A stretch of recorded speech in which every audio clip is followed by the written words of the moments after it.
విశాఖ నగరానికి మరో అద్భుత అవకాశం దక్కింది. గ్రోత్ హబ్ ఏర్పాటు దిశగా కేంద్రం రోడ్ మ్యాప్ సిద్ధం చేస్తుంది.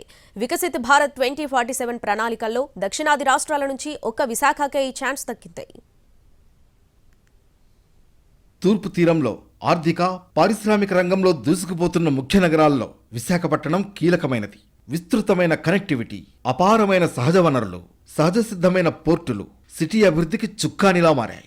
ఏపీ ఫైనాన్షియల్ క్యాపిటల్గా, స్మార్ట్ సిటీగా అంతర్జాతీయంగానూ తగిన ప్రాధాన్యత ఉంది. అభివృద్ధి చెందిన దేశంగా భారత్ను తీర్చిదిద్దే క్రమంలో కేంద్ర ప్రభుత్వం వికసిత్ భారత్ 2047 విధానం తీసుకుంది. ఈ దిశగా దేశంలో 4 నగరాలను గ్రోత్ హబ్లుగా ప్రకటించింది.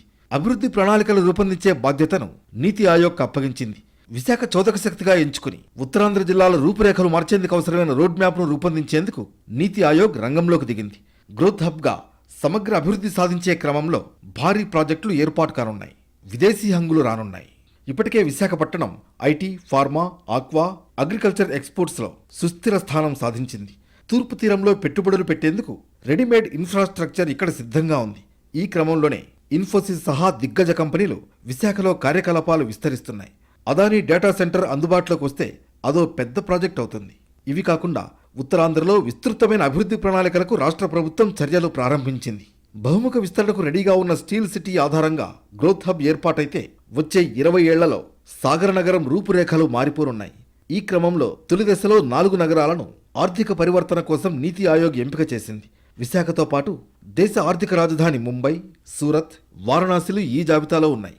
వికసిత్ భారత్ ప్రణాళిక మొదటి దశలో విశాఖకు లభించిన అవకాశం నగర ముఖ చిత్రాన్ని సమూలంగా మార్చేయనుంది.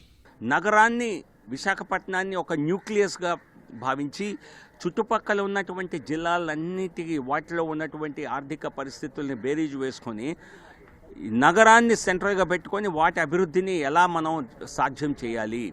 సిటీ దానికి ఒక రైలుకి ఇంజిన్ ఎలాగైతే పనిచేస్తుందో విశాఖపట్నం అనే నగరం ఈ ఉత్తరాంధ్ర జిల్లాలన్నిటికీ ఒక ఇంజిన్ లాగా పనిచేసి వాటిని అభివృద్ధికి ముందుకు తీసుకువెళ్లాలనేటువంటి లక్ష్యంతో ఒక కార్యాచరణ సిద్ధమవుతోంది. ఆర్థిక కార్యకలాపాలకు కేంద్రంగా ఉన్న విశాఖ అభివృద్ధి, ఆర్థిక పరివర్తనపై రోడ్ మ్యాప్ రూపకల్పన కోసం వివిధ రంగాల ప్రముఖుల అభిప్రాయాలను నీతి ఆయోగ్ సేకరిస్తోంది.